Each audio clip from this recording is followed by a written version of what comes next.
तर मोनोरेल संदर्भात अतिशय महत्त्वाची अपडेट येते आणि ही अपडेट जाणून घेण्यासाठी जाणार आहोत आपले प्रतिनिधी ईशान देशमुख यांच्याकडे। ईशान, काय अपडेट्स आहेत? मोनोरेल सुरू झाली आहे का? माधवी, आपण पाहिला असेल तर मोनोरेल ही तांत्रिक कारणामुळे बिघडली होती, पण सध्या आपण बघू शकतो मोनोरेल ही चालू झाली आहे।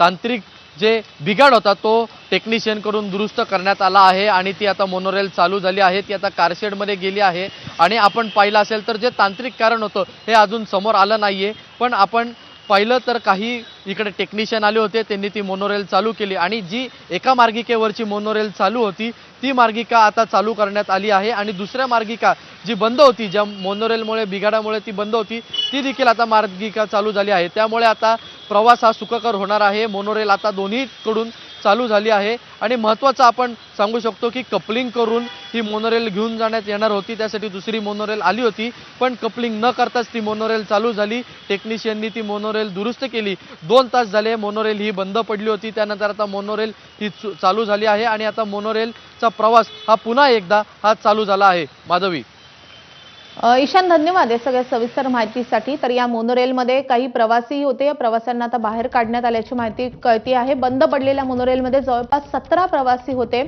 महिनाभरात तिसऱ्यांदा मोनोरेलमध्ये हा बिघाड झाला आहे।